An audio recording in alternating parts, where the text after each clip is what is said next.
Welcome back again mga sir, this is Sowex. Sa video na to is tutulungan ko kayo kung paano i-set up yung mixer natin, kung gagamitin mo natin ito sa sound to sound trip na pang bahay, mini live band, analog signal kasi this one is analog. Kailangan pa natin i-convert ito sa digital para ma-record natin sa sa via software. Una natin talakayin is this is a 6 channel mixer by Broadway and BRE 006. So bakit naging 6 channel? Kasi total of 6 channels na pwede natin ilagay sa input. Although may po ito, may Bluetooth, may other inputs, more than 6 lang yung talaga yung pwede natin lagyan ng, or may physical na na inputs kung tinatawag, either line in man yan or mic. So first of all, syempre kailangan natin i-on yung mixer natin. Saksak natin po yan, and then be sure kung 110 yan or 220 volts. So kung sa Pilipinas naman, standard naman yan yung 220 volts. So once na nasaksak na natin and then may power na yung mixer natin, syempre lagyan na napunta tayo sa main outputs kahit wala pa tayong inputs. Kasi unahin muna natin yung outputs ito para i-connect natin sa ating processor, speakers, or DAC man kung meron man tayo. So main outputs is kung gusto mo isa lang, ito pwede po yan Ito yung mostly ko na ginagamit Single lang po yung out ko. Pero hindi ibig sabihin pangit na po yung tunog niya. Ano lang po yan, ibig sabihin kung isa lang yung output mo is naka-automatic mono ka po. So kung dalawa naman, stereo. Pero hindi po pwedeng na right lang yung lagyan mo kasi parang iiba yung tunog ng sound mo niyan. Dapat nasa left ka dapat or sa L. Hindi pwedeng isa lang yung nilagyan mo nasa R or right. Kasi pangit yung tunog niyan, parang echo o parang nagre-effects na lang yung pakinggan. Parang hindi balance yung tunog. So dapat kung gusto mo ng mono, punta ka sa L. So kung gusto mo ng dalawa, stereo setup, is gagamitin mo ng dalawa. Pero okay lang po kung kahit isa lang yung output mo nito.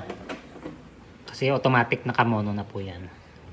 Next naman, for safety reason is dapat nakababa po yung lahat ng faders na ito. Para walang sudden spike ng volume once na mag-inputs tayo dito. And then, wala pa siyang may nalalabas na signal ngayon. So, be sure na nakababa lahat ng ng mga faders natin. Next naman, kung gusto natin mag-connect ng microphones, lalo na yung dynamic microphone, kailangan po natin ng inputs either sa channel 1 hanggang channel 6. So, pili ka lang po dyan. Available po yan. Pero tandaan lang natin is yung tinatawag natin na mic level and then yung line level. So ano yung pinagkaiba ng line level sa mic level?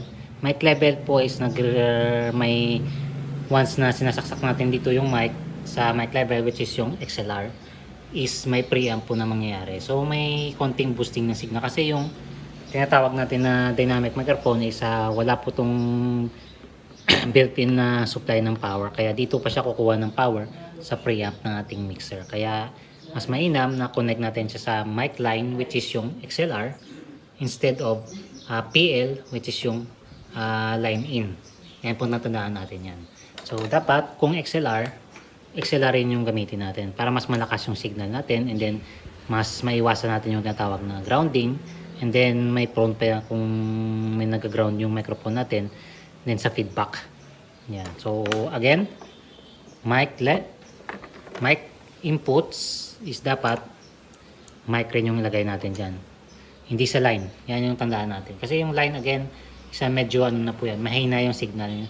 Medyo mahina yung signal na pumapasok yan, and then syempre wala po yung preamp na mangyayari sa ating microphone once na sinasaksak natin sa line. So magkaiba po talaga sila yan, sir.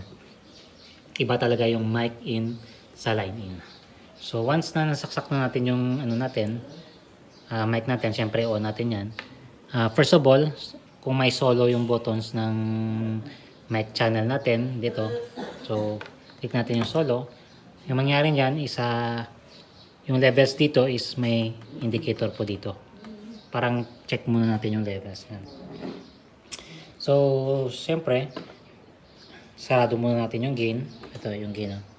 Ito yung gain, yung parang input volume ng mic natin papunta sa mixer natin. So hindi pa sa una yung gain isa hanggang dito lang. Hindi pa siya hindi pa natin to kontrolado kasi nasa ano pa siya, wala pa tayong input levels na nilalagay dito.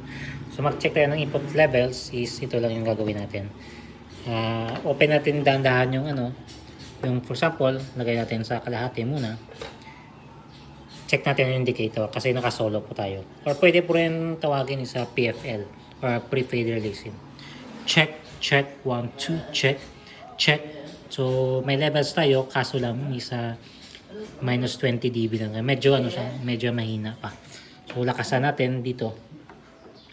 Hindi po natin yung ginagalaw yung yung fader natin.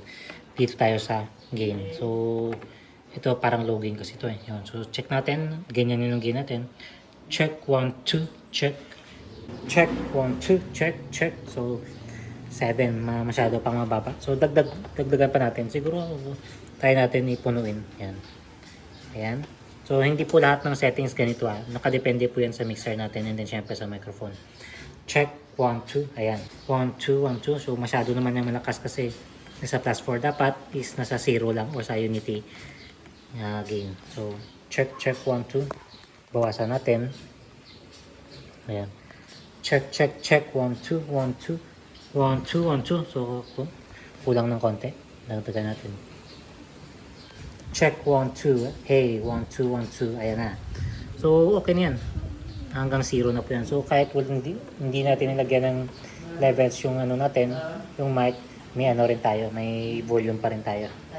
So try natin. Ayan. 0. Check 1 2 1 2 1 2. Check 1 2. So ayos na yan. Ayan. Bawasan na ng konti. Ayan. Check 1 2. So okay lang yan. Kahit ang taso ng konti o basta hindi lang magpupula or mag-clip na tinatawag. Check 1 2 1 2. Ayos na yan. So ayos na yung mic natin. So paano naman kung meron tayong ng tinatawag na condenser mic? Connect natin yung condenser mic. So syempre wala po itong power. Magkukuha pa ito ng power na yung mic natin sa tinatawag na phantom power, which is yung 48 volts. Pinutin lang natin yung 48 volts na phantom power. So yan, mag-iilaw po yan yung 48 volts phantom power. So kung ganito, balance connection, XLR, so wala po yung problema kahit dynamic microphones pa yan. Ayan, kahit kasi na-balance naman to safety naman to once na ino-on natin yung phantom power. So yan, check 1 2 1 2 1 2. Check 1 2 1 2. Walang signal or walang pumapasok dito kasi naka-off yung phantom power natin. And then syempre hindi po yan tatalab kung condenser mic yung gamit natin. So phantom power on natin. Ayan. Check 1 2 1 2. So ayan na. Phantom power na yung ating condenser mic, pwede natin gamitin to.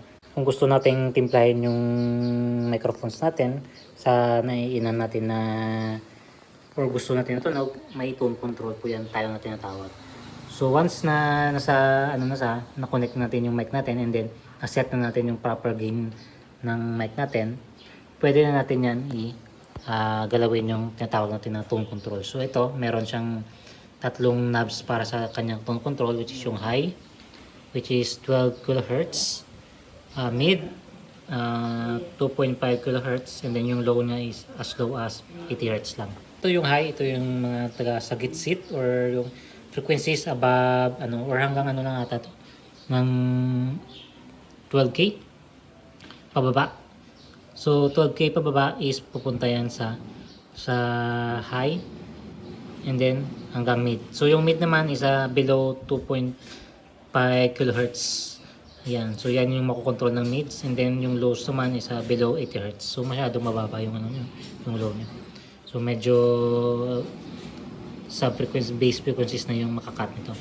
So ayan, mas maganda nga sana kung may merong low mid kasi yan yung most of the time yung frequencies na mas maganda tanggalin sa mic. So ayan, safe. Basic lang po yan, high, mid, and low. Once na so karamihan sa vocals is tinatanggal natin yung very low frequencies.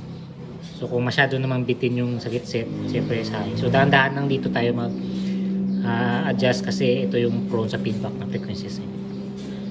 So ayan, and then syempre meron tayong tinatawag na effects sa ating microphone channel. So effects, siyempre, effects na yung understandable na po yan mga sir sa ano, kung anong nagustuhan nyo effects, lagay nyo lang dyan. So syempre may master effects po yan na button. Ayan, dito. So always, pag ano kaya kung anong gusto mong gano ka-dry or wet yung effects nyo. So hindi natin talakayan kasi hindi po yan pang basic na ano na, and then madali naman lang ano intindihin kung yung effects na tinatawag. So ayan, so panning naman is ito kung stereo yung gamit mo. So kasi kung mono lang siya, gaya ng setup natin ngayon, left lang po yan yung gumagana. So kung mag-right ka, hindi po yan tumutunog. Kaya napapansin nyo, hindi tumutunog kung naka-right lang. So syempre dapat nasa center po yan palagi para balance yung tunog. So ayan yung mga mics. Punta naman tayo sa tinatawag natin na DI box na tinatawag. Ayan. So ito naman yung tinatawag natin na DI box or direct injection box. So saan ito ginagamit? Ginagamit po ito sa mga instruments like keyboard, guitar or acoustic guitar. Pwede rin to ano ng electric guitar. Gaya nito may instrument level or ano siya, may PL, instrument cable na tinatawag. So kung gagamitin natin to, syempre una is for example, may keyboard ka or acoustic guitar, ito yung kakabit natin sa pickup ng guitar natin.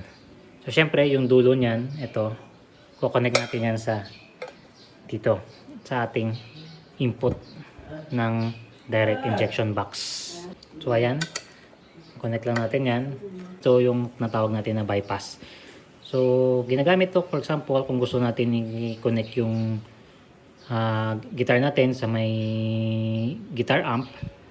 Parang throw po ito ito lalabas dito, babalik sa ano sa guitar amp, sa inputs niya para may either may monitor tayo or parang ano para may effects yung ano natin yung or pwede natin lagyan ng effects na gain or overdrive yung ano natin yung or pedal box, pedal board pala para sa mga guitar effects natin. So yan. Pero gusto na dapat natin to is convert natin ito sa balance connection, which is ma-apply only kung gagamit tayo ng XLR. So ito yung XLR, ito yung papunta sa mixer natin. So connect natin to. So ito na yung connections ng ating direct injection box. So ito yung nanggagaling sa instrument. Ito naman yung papunta or kino-convert natin sa balance connection papunta sa mixer natin. So safety na yung ano natin, hindi na masyadong mag-overdrive kasi kino-convert yun na sa either mic level or line level. Ang yung instrument level na connection dito. Kasi unbalanced to yung PL. Ito yung tandaan natin. So thank you again mga sir sa panonood and hope namin natutunan kayo sa konting o sa simpleng video nito. And see you in the next video.